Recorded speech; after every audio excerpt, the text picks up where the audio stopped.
In these uncertain economic times, you've got to do whatever you can to save money. One of our biggest expenses can be our cars, especially when unexpected repair bills hit. Not anymore. If you own a vehicle with less than 130,000 miles, is less than 12 years old, has a warranty about to expire, or even no warranty at all, you could stop paying for car repairs. Roadside assistance, towing, and rental coverage are all included. Don't wait for the next repair. Make one free call right now to see if you qualify. If your vehicle is less than 12 years old, has less than 130,000 miles, even if it's out of warranty, paying for car repairs can become a thing of the past. Call us right now and get your car protected before your next repair bill hits. Get protection and no more repair bills. Call 800-696-1030. Again, 800-696-1030. That's 800-696-1030. 800-696-1030.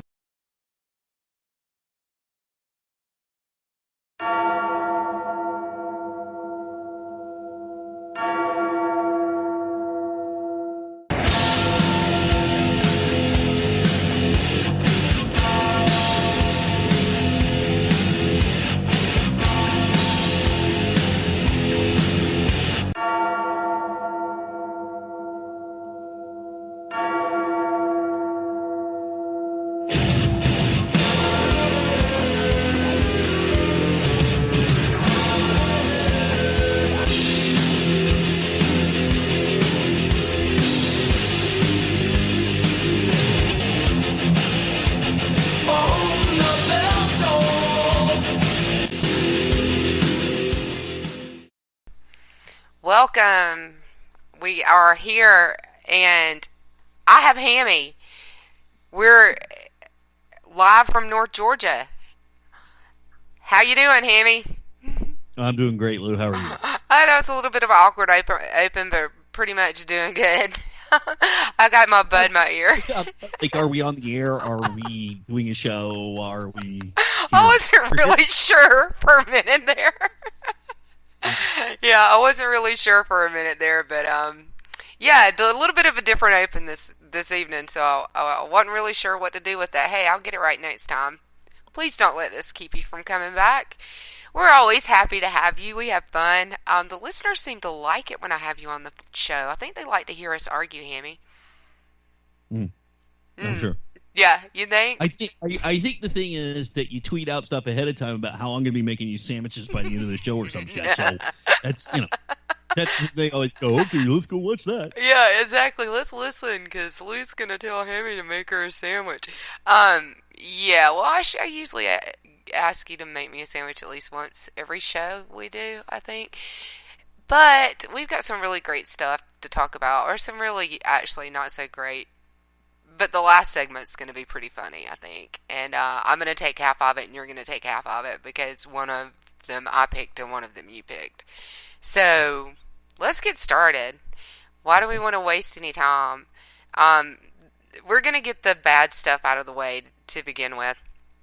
The airstrikes in Afghanistan that are coming out of a little bit of a conflict that happened there. You know, you understand this a little bit better than I do, because it's about military operations, and I know that you've been following it since Tuesday. You know, I'm going to let you just go ahead and run us through how it started. I know that it ended, or at some point it became a rescue operation, and you made the comment when we were prepping that, you know, if Benghazi had lasted for 48 hours, maybe we would have gotten in there to rescue someone, which I thought was a really good comment. But, you know, run us through really quickly how it started, and like you said, you'd been following it in frustration, and I think it's been kind of frustrating for all of us.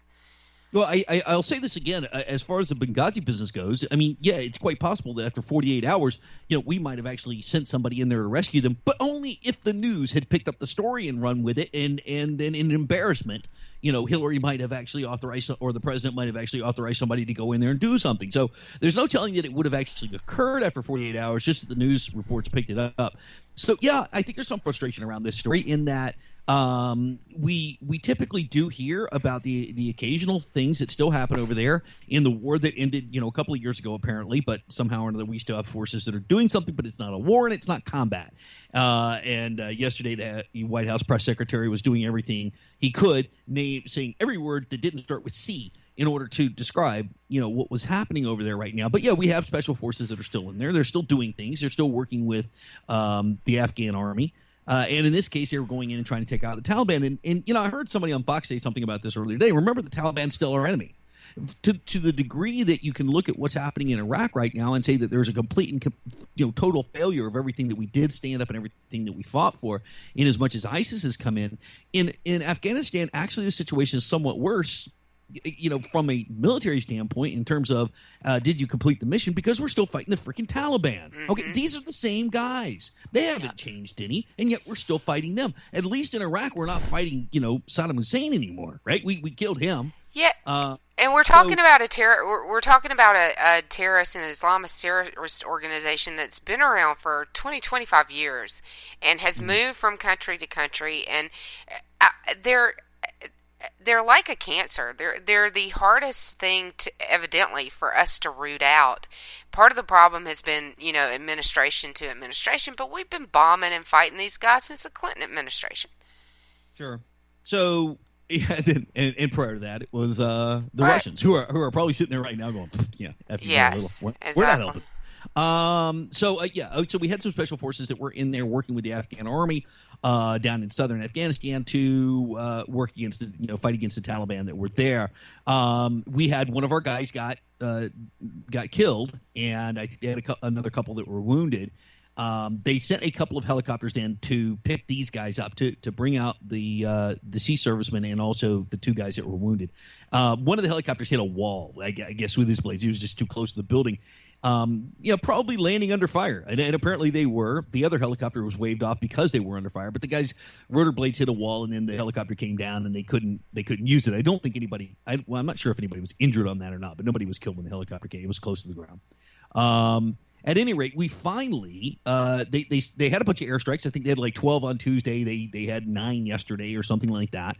And for some reason or another, it's taking all these different airstrikes, or maybe that's a minimum number. I have no idea what the complete situation is, because obviously they haven't shared that with us.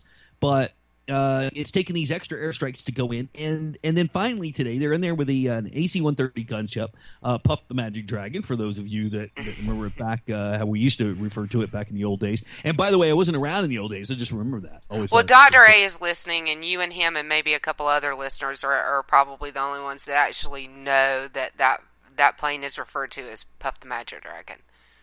And I think they started referring to it back in the Vietnam days, and that's why I say the old days. That wasn't me. I remember, but I wasn't there. Yeah. So anybody, goes to the old Stolen Valor thing or something like. No, I was not in Vietnam. Anyway, so you had this guy up there, which is an amazing airship. It's I'm trying to remember what it's got right now, but I think it's got a 5-inch gun and some 20 millimeter cannons and some other stuff up there. But anyway, they're 5-inch howitzers, I believe. But they're out there, blowing the hell out of that area around there, which they can do because they can just hover on station. And then they finally were able to get in and extract some of these guys, which you have to leave a team behind to guard this other helicopter right now and continue to work with those Afghan soldiers that are on the ground. The part that's frustrating to me about this is it's so sloppy. And I'm not talking about the special forces and the actions that they took. I'm not even talking about the pilots going in and possibly crashing a helicopter. That's happened. Hell, we crashed a helicopter when we went in and killed bin Laden. But the entire approach to it since the first incident occurred on Tuesday has been incredibly sloppy and it's sort of half-assed from the standpoint of the way that the president has certainly referred to it or sort of informed us about it through his press secretary. But, and the way that they've executed it as well has been sloppy and half-assed. Now, I'm there on the ground. I certainly can't tell whether, after 12 hours, 24 hours, 36, 48, whatever the proper time was in terms of for them to be able to put down the surrounding forces enough that they could get helicopters in there again. And I don't know everything that was going on, but they come back and they say there were 9 airstrikes and 12 airstrikes the next day. Look, we've got enough, aircraft around there. We've got, the Navy, out there as well with aircraft and such. There is the potential for us to do more. And I think certainly if the situation appears to be that dire, then basically saying, okay, we don't rest until we get our guys out of there and we commit all forces possible to do so. It's obviously an incredibly hostile situation. It's obviously far worse than perhaps we even anticipated it was. That's all the president has to do. Look, this is the game for him. It's a political game. He's claimed that the wars are over. He's claimed that the wars have been won, or whatever he wants to call it, that we're pulling on our troops out. This is bad for him. It's also bad for Hillary, by the way, because she was she was head of the State Department when a lot of this stuff was going on earlier. So obviously whatever she was doing didn't seem to be very effective either. And I think in the long run, it really shows the president's inability to make decisions.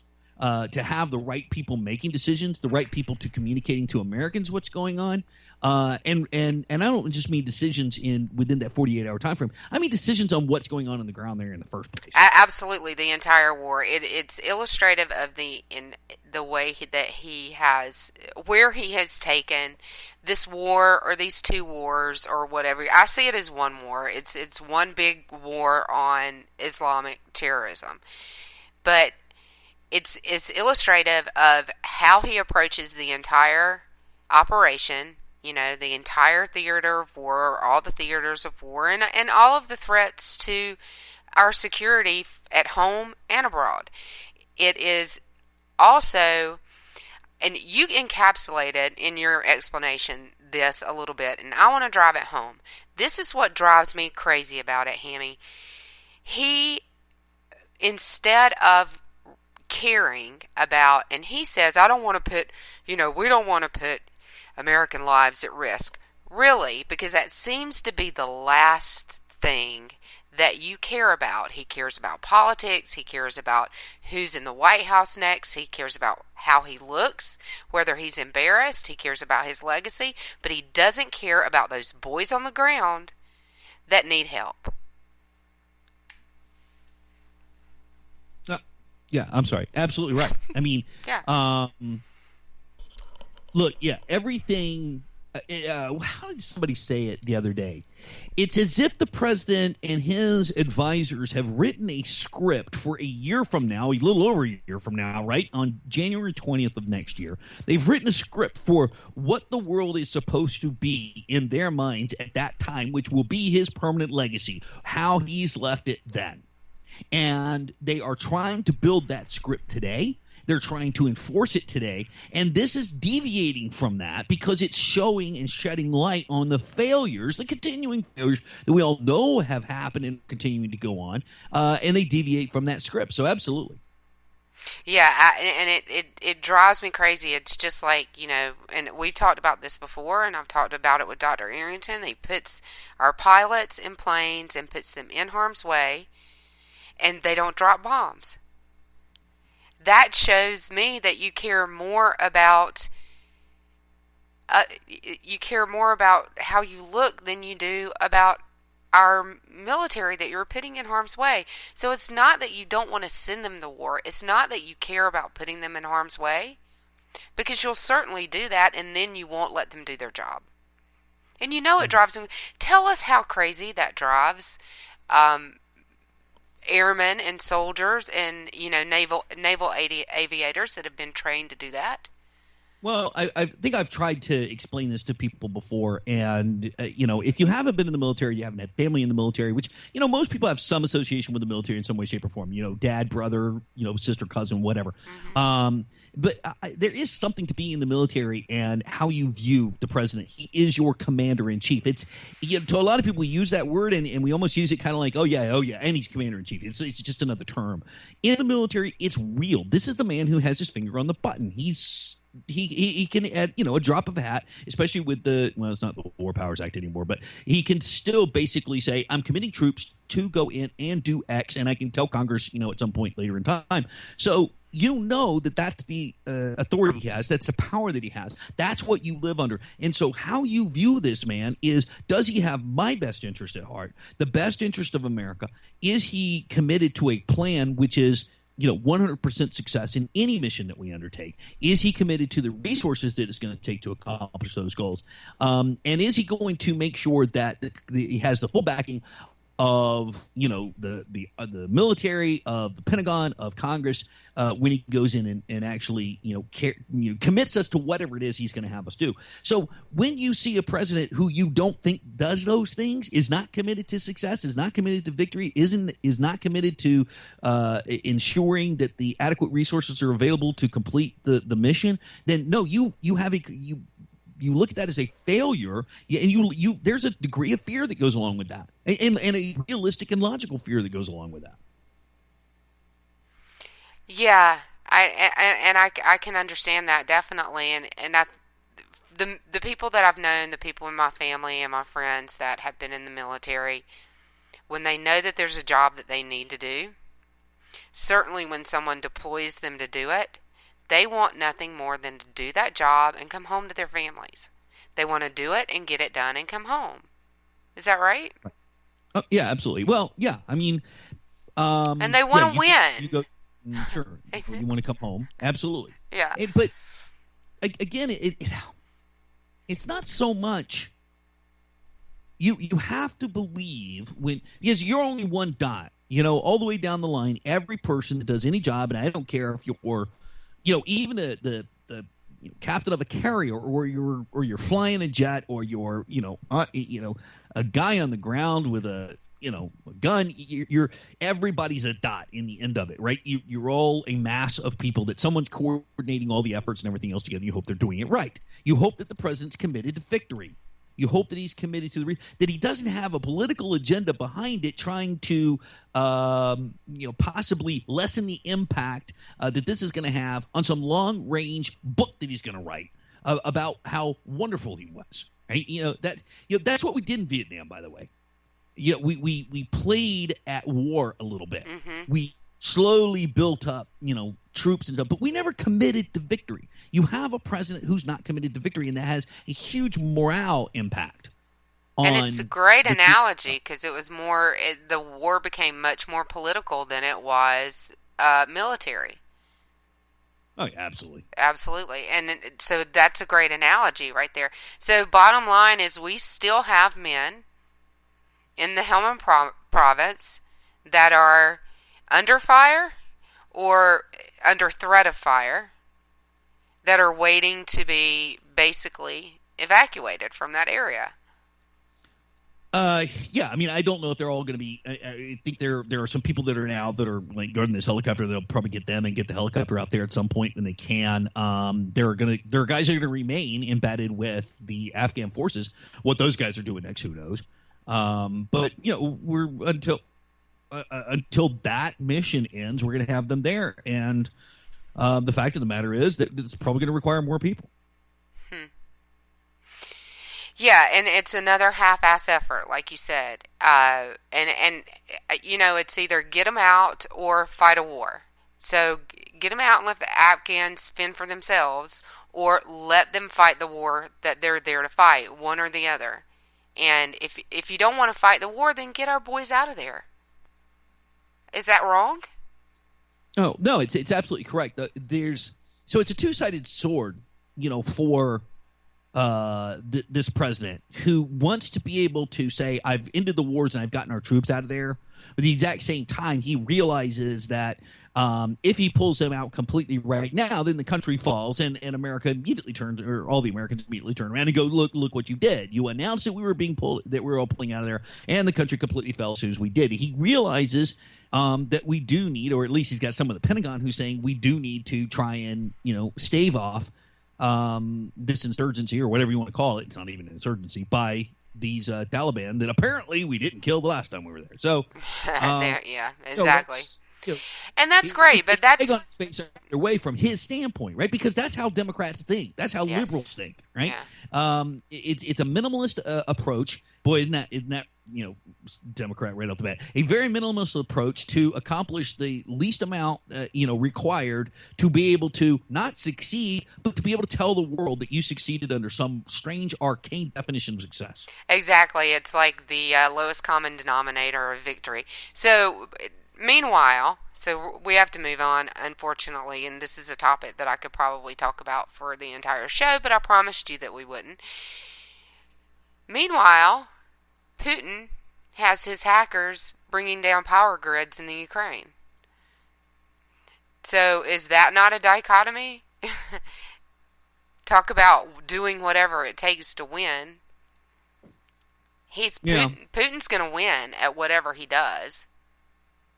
Mm-hmm. Come hell or high water, even if it's bringing down a power grid. Yeah, well, this is the day we live in, though, right? Yep. What would he have done, 20, 30 years ago? Well, maybe, I don't know. It's kind of different, but, maybe you would have bombed the place or, whatever else. No, now they have hackers do this stuff. And they bring down, power stations and they use the exact same, viruses to do it that they, used potentially here in the United States. Who knows? Oh, well, I wouldn't doubt with our power grid and some of our infrastructure in the shape that it's in, I'm not sure that I wouldn't doubt that they could. But, if there's one thing that we've got that's better than the rest of the world, it's probably hackers. But, no we have, comment. Yeah. I don't know. I mean, if you maybe from a moral standpoint, we might have. I actually think we probably have less, especially of the bad hackers, Right. because this We've like, got more good hackers. No moral high ground at all in Russia for anything, so everybody's bad. It's just, Well, that's the thing that in this There's no country you can hackers over you can actually get paid for being a white hat hacker in this country, which is not something that you can necessarily do everywhere. Lots of places in Europe, I think that you can do it as well. But that's a really good point, Hammy. That might be a little bit of why we have those skills here. But a lot of it is the technology that kids start to learn from a really young age, and I think that that's a great thing. And and a lot of people think that other countries are so much more technologically advanced and that kind of thing, but we've got some of the best technology companies, some of the best technological minds in this country that in the entire world. So, and that goes not just for hackers, but for throughout the technology industries, and that's just my personal opinion. Well, and part of the deal is this, and we're talking kind of about the hacker stuff or whatever, but the fact of the matter is Ukraine's going to be an ongoing situation. How the United States, after January 20th, I don't expect this president to deal with it at all, but how the United States deals with it in the next president is probably going to be very indicative of how the country is viewed from that point on, because there's a lot out there right now that we can kind of pussyfoot around on things, or are right now, and may continue to, but we've got to deal with Russia face to face on something, and Ukraine's the perfect place to do it. How he reacts, by the way, how Putin reacts to the next American president is also going to be very indicative of the relationship over Ukraine, is going to be indicative of the long-term relationship and whether or not America has sort of regained something in the world of respect. We have absolutely none of now. No, we've lost every bit of respect, and it goes back to our first topic. And I think before the show, we talked about how our response, our military response, and our military strength feeds our foreign policy. Foreign policy is nothing. We get crappy nuclear deals when we have a weak military, and nothing illustrates it more than the Reagan years. Reagan beefed up the military. He had a strong backbone. He carried a big stick, and our foreign policy flourished because of it. That is the best illustration that I can make because it's the most recent, but there are thousands of years of history to prove it. Because history repeats itself over and over again. I'm not going to go back to William the Conqueror to talk about it, but it's a foreign policy constant. It is an international relations constant. That is a fact, and I'm going to have the last word because somebody told me that I wouldn't get it with you tonight. We're going to cut to a break, and we'll be right back.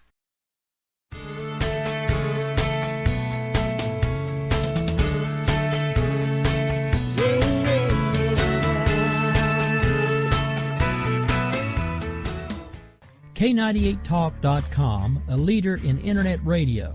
So grab your seatbelts and take the ride of your life on K98Talk.com. This is JD. And this is Stacy. Join us Tuesday nights, 10 p.m. Eastern for Game On. Remember, Lock up the children and the old folks. Game On, the home of liberservative conservatism. Where no one is safe, and no one is spared, not even the hosts. Oh, that was supposed to be a spin cycle. I'm sorry. Yeah, that's okay. We love you anyway. Right round, baby. Self-monitoring right Ebola radio strikes again. Anyway. Anybody see the host monkey? Today. Where's the host monkey? Where's the host monkey? For God's sake, I need an antidote. Just Anyway, do your rant and let's pop out of the segment. has to do with Find us on Twitter at JD and Stacy. You're listening to K98Talk.com.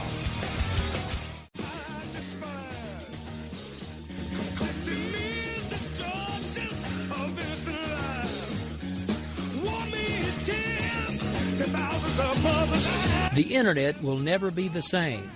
You're listening to K98Talk.com. Whoa! Good God, y'all. What is it good for? Absolutely. Let's get sad again.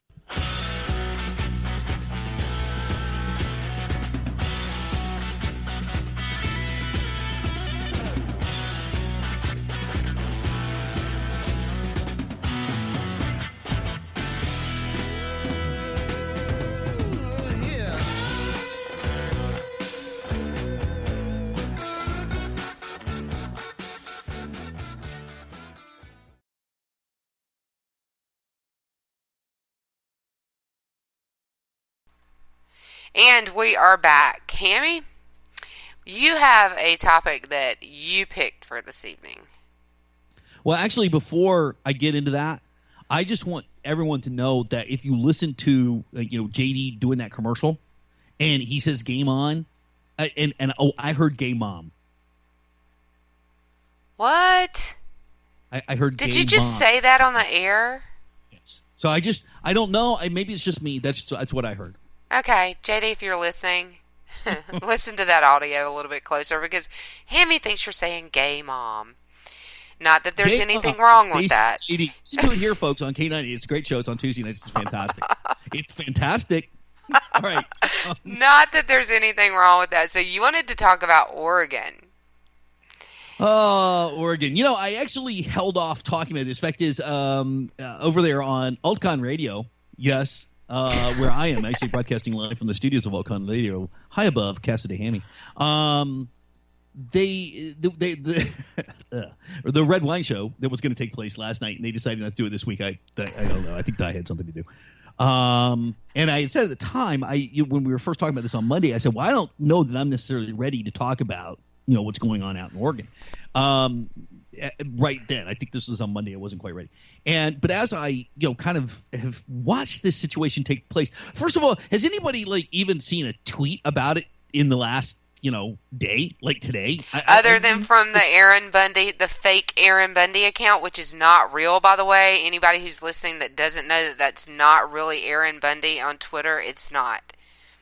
No, I haven't. Yeah, I don't know. But, beyond that, it's really almost not the news right now. Why? Well, because you have a bunch of rednecks with guns that are holed up waiting for somebody to bring them some snack cakes or some shit.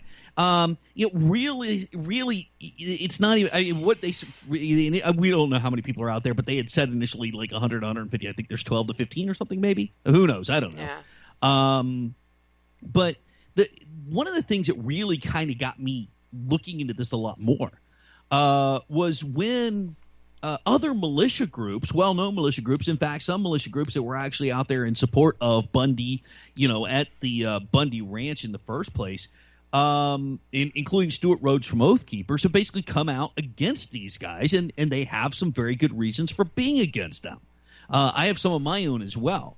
But that actually kind of got me, and I'll circle back around there. But one of the things that has bugged me from the beginning of this is trying to define exactly what these guys are doing. Now, I know you have some difference of opinion on the land grab stuff and the federal government owning land and all those other kinds of things. I personally don't have a problem. Technically, this is going to really set the chat room on fire. I don't have a problem from a constitutional standpoint, so let me qualify that, with the government owning or buying or acquiring land, okay, as long as they do it legally. Now, That obviously, that big qualifier there on the end is some things that people, certainly don't like, and I agree with that. And they may question in how some of this land is acquired by the government. But then people do tend to kind of throw out, and this, I saw a lot of this, throw out one from the Constitution. What is it? 1.8.17, I think it is. Yeah, Section 8 and 17, and basically someone's like, "Oh, now we'll have a reading from the Constitution." Please don't. Yeah, but get your own pocket Constitution, people. Yeah, but here was the part that they've thrown out there a lot. So I will just read this section of the Constitution. It's what a lot, including, by the way, these guys out there. They're basically, first of all, they're maintaining that the government can't own land because of one section in the Constitution right here. That's not a fort, basically, is what they're saying. To exercise executive legislation in all cases whatsoever over such district not exceeding 10 miles square. By the way, if you took that, there couldn't ever be a fort that was more than 10 miles square. As may by session of particular states and the acceptance of Congress become the seat of government of the United States, and to exercise the authority over the places purchased by the consent of the legislature and the state in which the same shall be. Wait a minute, what same? The same that we're talking about here is the District of Columbia, but whatever, for the erection of forts, magazines, arsenals, dockyards, and other needful buildings. Okay, now, people use that for some reason or another to go that the government can't have access or can't buy or can't own any land that's not part of a fort. BS. First of all, that whole thing was written in there so that the government could acquire the land for Washington, D.C. But we continued to get land afterwards for lots of other things. We purchased the entire Louisiana, purchased for Pete's sake. Pretty good price, too, by the way. With the Northwest Territories, all kinds of things there that we've acquired land over time. You can go back to things like equal footing agreements and talk about how states become states and equal footing with other states in terms of, how much land the government has. But the states and the legislatures in those states have the ability to barter with the government as they see fit to give up land or not. And take Nevada, for instance, is basically 95% of it's owned by the government and always has been, to all intents and purposes.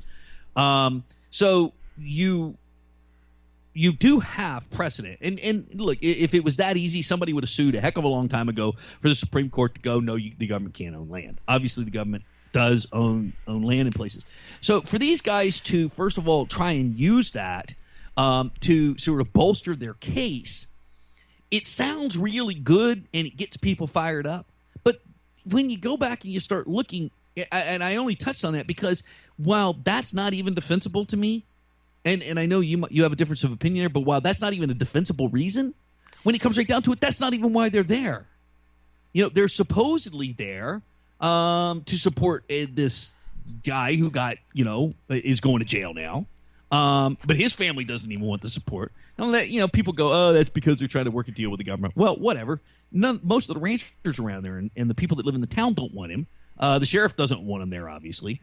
And then you have these other oath keepers, for instance, that are coming along and saying, we don't support this. Well, why don't they support it? Well, because the oath keepers use Bundy as an example. Whether you agree with Bundy or not, and I didn't, in that situation, they at least prefaced their taking up arms, quote unquote, against the government or whatever, under the auspices that the government was there with guns to possibly do harm to the people, to the Bundy family, okay? Or the Bundy cows, whatever. You see. But that was the auspices under which the militia showed up there to protect this family, okay? I think they were used by the Bundys. I think they absolutely were. And a little bit of that kind of plays out in the fact that this is the same group of idiots, the Bundys themselves, that are now up there in Oregon doing this. The problem is this. They're very selective in their approach to applying the Constitution.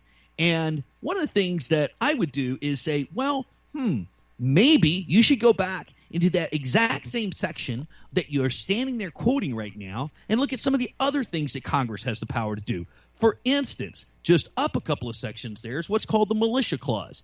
And it says to provide for calling forth the militia to execute the laws of the Union, suppress insurrections, and repel invasions.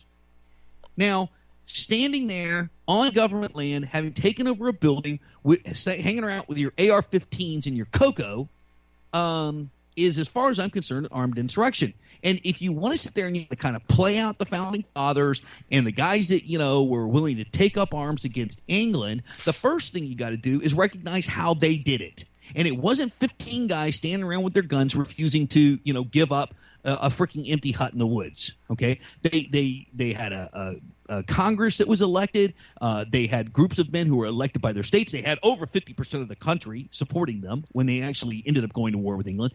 And as actually the Oath Keepers even pointed out, by the time we finally went to war with England, it was when they finally attacked. And I think that, I think that you're making a valid point, but before you go too far down a rabbit hole, first of all, what I told you before the show was that some people would disagree with you about it being unconstitutional for the government to buy land. I didn't say that I disagreed with you. I don't think that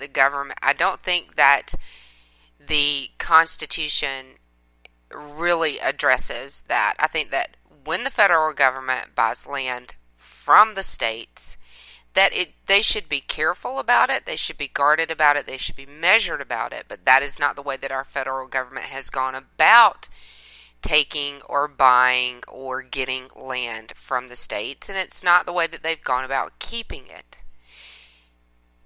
That was actually what I said was saying before the show, and that is actually where my bone is with this. Yeah, it's fair. I mean, you can go back to Teddy Roosevelt for Pete's sake, right? We all hold Teddy Roosevelt up and go, he actually was a conservative, whatever else. I always say he was the first liberal. He just wasn't liberal yet.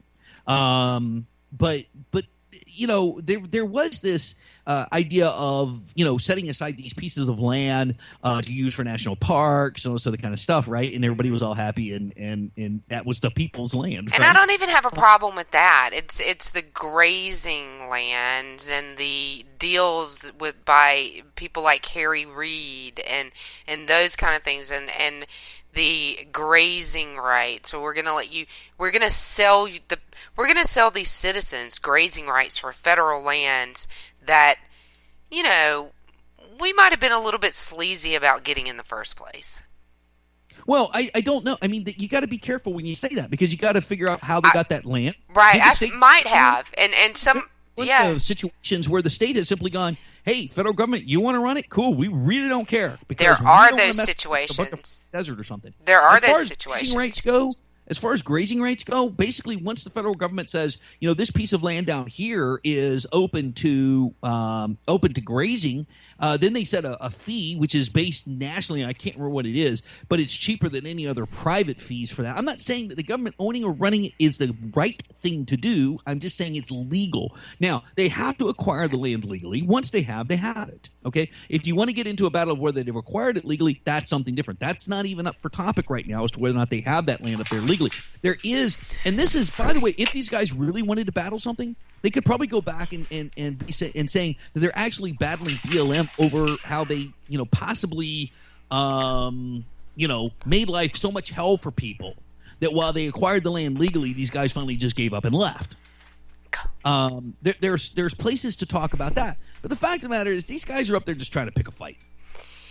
Yeah, and that may be the case with these guys and this particular situation. One thing I will point out before we get too much into, regulations and some of the things that I've seen not in the West, but actually in the East, in some rural areas with the wetlands and the EPA and what they do with people's land and taking people's land from them. We're not going to get into that because these are things that I've actually seen with my own eyes and people that I've actually known. There are instances, but we're going to agree on this.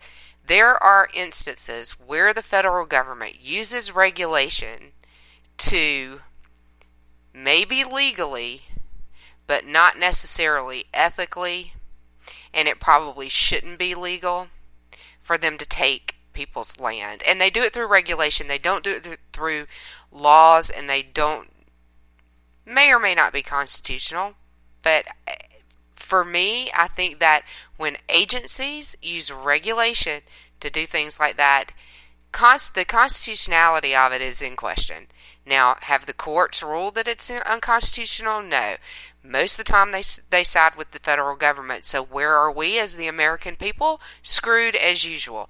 But you mentioned Twitter and not seeing any tweets about this, but in the beginning of it, when there were a lot of tweets of it, what you saw is that the left and the right agreed. Well, and I think they primarily do for the most part. Most people sit around and go, look, these guys have not got a definitive set of grievances that they've brought to the table. That was one of the first problems that came out of it. Everybody going, what the do they want? Well, right? it wasn't partisan. People agreed based on their trust for the government. It was, and the left and the right agreed, whether even when they disagreed. So it was based on what they believed about certain things or what their values were, and not on partisanship. And I think that's really interesting because we don't see that very often. Just a couple of points here real quick to Sharon in the chat room. Sharon, it depends on the numbers. It depends on what you read. You can find numbers as low as 40, numbers as high as 50 in terms of support for the American Revolution from the colonists at the time. I'll step that back and say 45 to meet you halfway there. How's that? I don't care. It's still, the point about that being is it's more than 15 people.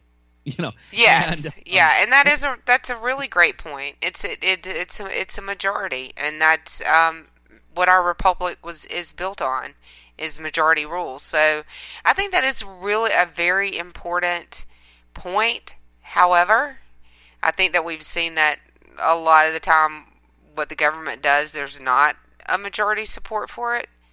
If you look at polling, Obamacare. Yeah, I guess Al B, I believe it is, says, just think if these guys didn't take this BLM outpost, we wouldn't be discussing this and eyeballing the Fed. Actually, I'm going to be really mean and disagree with you on that. There's been several disagree with situations Al. Of a No, go ahead.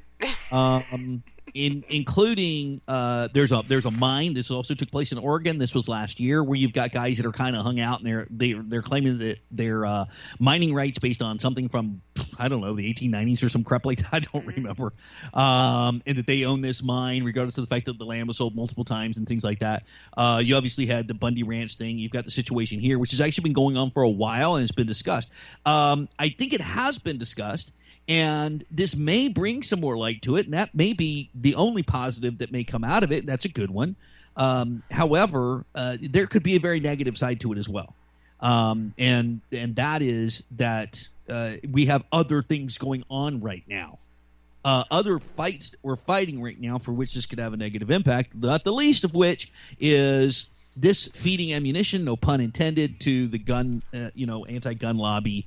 And the president up there with his, nice, beautiful quill pen of power, writing new laws against, about what we can and can't buy in terms of arms. So, there's enough stuff out there that people are trying to pull on that now without going, hey, look, here's the wackos, right?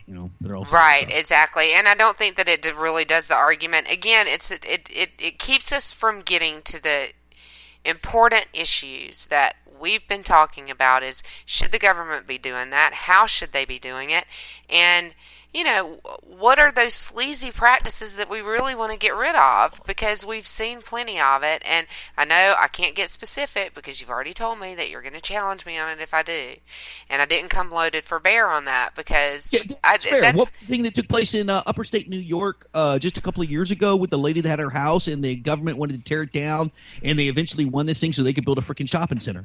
Okay, that's a perfect example. Even though that was local, that's a perfect example of this assumed new government overreach. Government knows better and wants to take your land from you. Here's the one thing I'll definitely throw out there and say it's a perfectly valid point. Absolutely needs discussion, and maybe this is more towards what your listeners are stating in the chat room, and that's that the control. Or I say the lack of control within these organizations, right? Such as forestry, such as Bureau of Land Management, that are out there because you've got this sort of East Coast setup, bureaucracy in Washington D.C. dictating rules to them, and then they're just out there literally in the Wild West. They seem to be able to play hardball.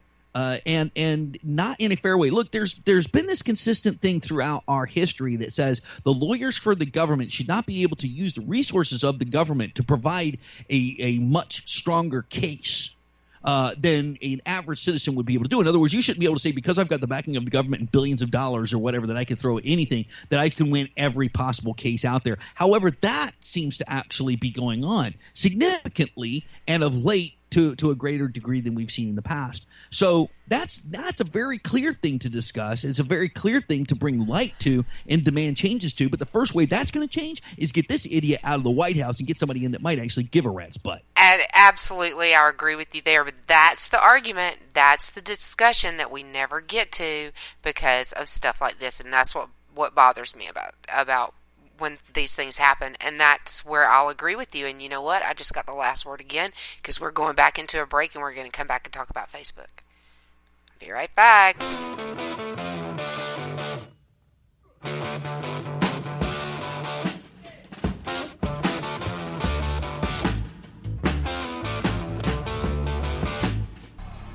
K98 Talk is expanding its lineup for 2015. This means we are expanding our advertising base. Whether you're a startup trying to push through to the next level or an established business trying to supplement your advertising budget, web-based advertising is a solid investment. Thanks to Talk's newest partnership with TuneIn Radio and instant access to our sister station, K98 FM, we give you worldwide access at a reasonable cost. Interested parties should email us at sales@k98fm.com.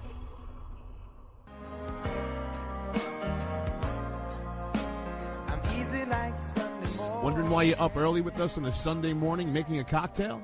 News lately got you drinking? Hung over from the mainstream media by Sunday? We are, and we got you covered. We sure do.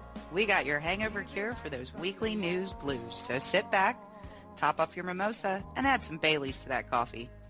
Take a match to your copy of the New York Times. Light, funny, and oh yeah, news with booze. And a lot of laughter. Welcome to Bloody Marys and Broadsheets.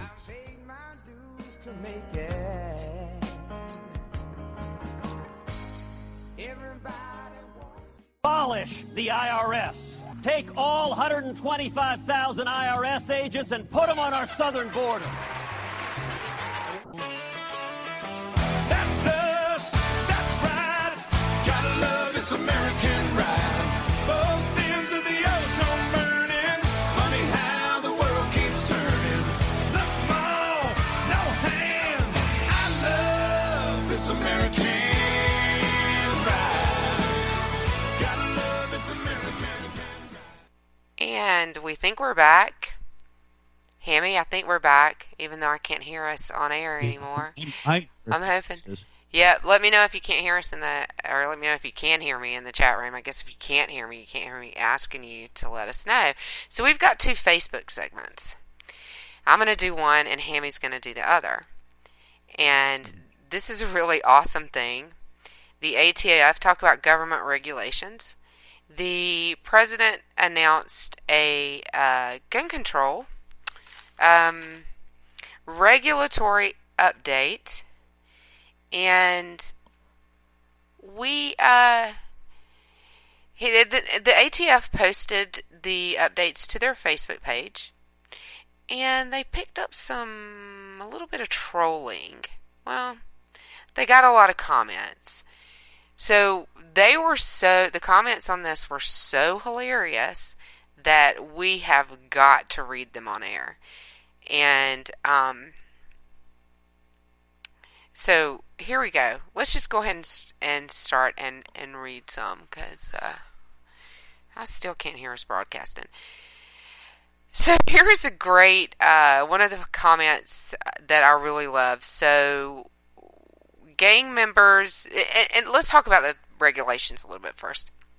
So the new regulations do several things, but what really seemed to upset the Facebook audience the most were the responsible person clause, where, you know, your doctor decides if you're a responsible person, and or your doctor is involved in whether or not you get to own a gun or buy a gun. People have to be deemed responsible people, and then there's this whole trust thing for antique guns, or for passing guns down through your family, or for buying certain types of guns, or certain types of silencers and certain types of rifles. They're falling under this new regulation where you have to have a trust for them, and people were very upset about it. And they were using the language that's in the regulations kind of against the ATF on their Facebook page. So it was really pretty hilarious because they kept bringing up problems that the ATF had run into in the past, right? So I'm not mentioning any names in the comments, but this is a really great comment. So, gang members and criminals are consulting lawyers in order to obtain a trust in order to legally purchase machine guns and sawed-off shotguns to commit their crimes. Something doesn't add up there. So, that was a pretty good one. And one of my favorite ones was... alcohol, tobacco, and firearms is a one-stop shopping experience, not a government agency. Do you like that one, Hammy? I said something the other day too, because Dana, of course, was going off on this stuff, and there was this whole idea of how the myths, right, that are out there about everything, and this whole idea of the internet sales. Well, there are internet sales that go on. There's definitely internet sales, and I'm not talking about the delivery. Two people meet up on the internet, and it's like a gun dating service, right? Right. Boy meets or something, and then they go meet and they fall in love and live happily ever after. But no, that's not the thing. There actually are, but they're primarily they were from the dark web, right? And these guys are like, yeah, we sell, $50,000 to $70,000 worth of weapons to, Russians and whatever else every month. And so I was commenting back to Dana. I was like, don't you know that the gangs over in Chicago are buying all their weapons on the dark web? No, they're not. This is idiotic. This has nothing to do. The whole thing, the premise of everything that came out of it has nothing to do. But my favorite comment on the other stuff was the guy that came back. I'm going to steal your thunder, sorry. Said, so say I'm a federal agency and I sell a bunch of guns to Mexican cartels. Do I need to have a federal firearms license? Yeah, absolutely. That would muted. Yeah, I'm sorry, muted. Yeah, that was a hilarious one. I really love that one. The other one was, let me get this straight. It's okay for the government to sell guns to radical Syrian rebels, but a law-abiding citizen cannot sell a gun to another law-abiding citizen. Yeah, that makes sense. Well, isn't it a butt of a punch in the face that the folks that were behind Fast and Furious are the exact same ones sitting there trying to dictate, how we track weapons, how we have to, register these things, how we register the people that buy them. For Pete's freaking sake, you sold a couple thousand guns across the border, gave them to anybody you wanted to, and they came back and killed our guys with them. Right. No kidding.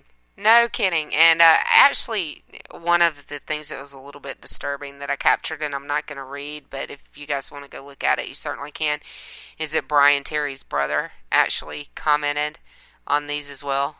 And a lot of it was about Fast and Furious. A lot of the comments referred to Fast and Furious, and I'm going to read one right now, and it's going to be the last one, and I'm going to let you do the Facebook thing that you wanted to do.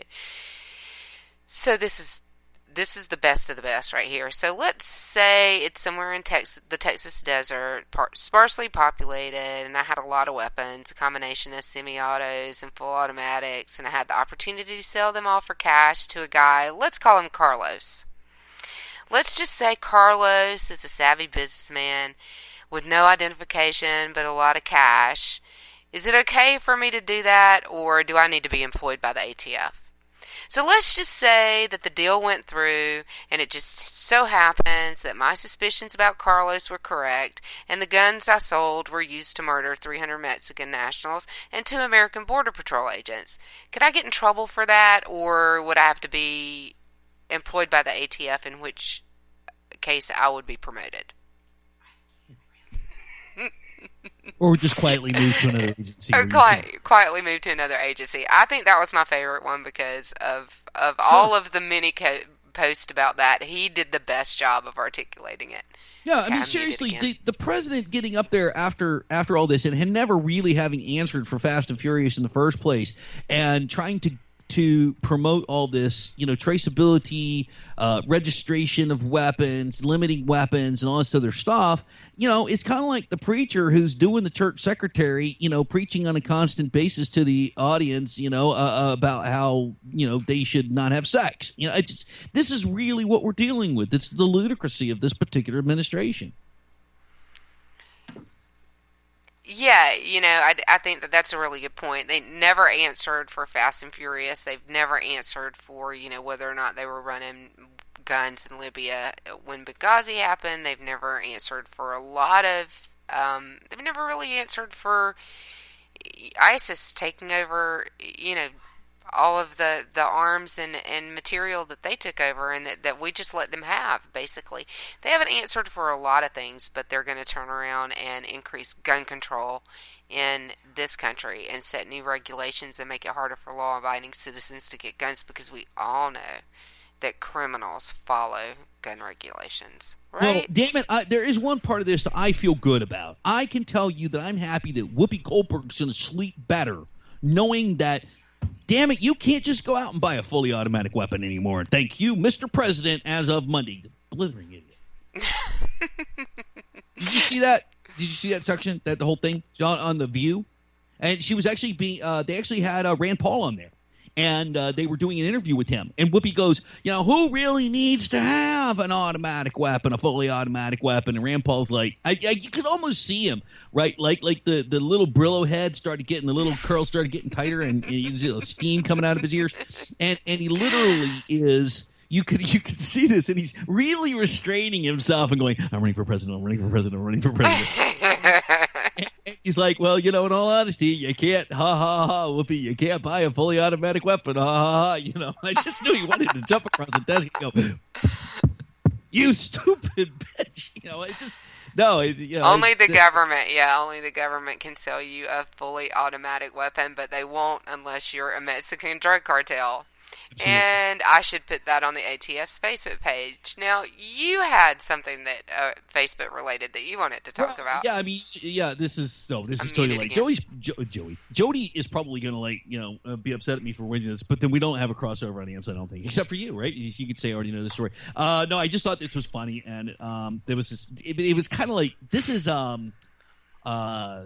this whole social justice warrior kind of thing, right? This is taking it to its greatest extent, only it's actually totally applying it to Facebook.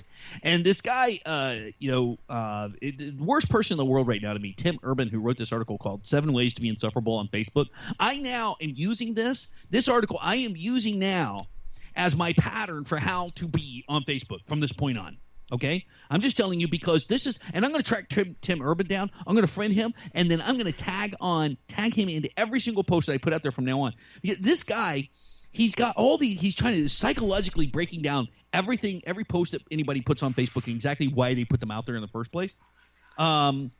He's got these 7 things that he talks about. That these go the brag. Right? Now, listen to this. This is what people do on Facebook. So, 7 ways to be insufferable on Facebook. The brag. Like, I'm living quite the life brag, right? Like, guess who just got their TFA acceptance letter, or somebody just puts in Hawaii, right? Okay. All right, great. So, you just said you're going Hawaii. Fantastic. Apparently, that's a brag. That's a terrible thing to do. I'm in a great relationship brag. Those are terrible things to do, too. The cryptic cliffhanger. Now, this one may annoy me, but I can pretty much ignore it. That's when somebody just goes, that's it, I'm done. What are you done with? Well, okay, great. Now, right, it's like, who cares, right? Who cares? And that's my approach to most of these things. It's Facebook, for Pete's sake. If you don't like them, the literal status update. Off to the gym, then class reading. Now, I joke about this stuff all the time with people. Like, I've got a couple of buddies of mine over on Twitter. We actually do joke back and forth about this when we see something like it. And so I'll literally go on Twitter and go, I'm going to go to the store and go shopping now. And when I come back, I'm going to watch 3 hours of TV. I'm going to take a nap, and then I'm going to get back here on Twitter and talk to you guys. Like, anybody cares. But it's still Facebook, and who cares, right? They can do whatever they want. This guy's got this, and it's not just this, but you guys get to see the article. I'll actually post the link to it in the chat room here. Post the link, because you got about 30 seconds to get out of here for JD and Stacy. Okay, so take a look at this. and get out there and read it, because this guy's article is what's really insufferable. But it's funny because he tries to break it all down into super analytics of psychology and whatever else for insufferable people on Facebook. It's actually hilarious. You'll hate him, and then you'll want to go out and tag him in every post that you ever make. And you know what? We'll make Hammy come back and be with us again next week so he can finish that up. And we'll make him read the rest of them. Thanks, you guys, for joining us. JD and Stacy are coming up next. Thanks for being with us, Hammy. Sure. Thanks for having me. We love having you. All right. You guys have a great have a great week, you guys. See you next week.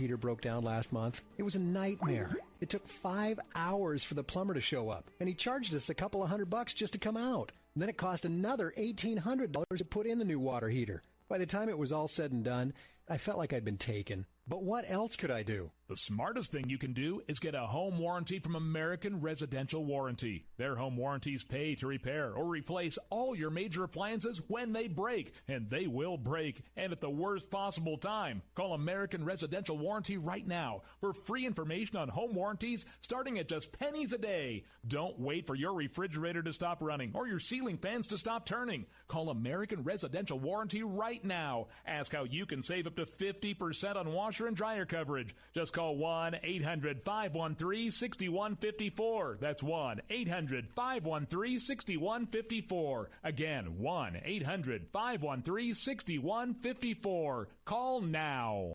Tired of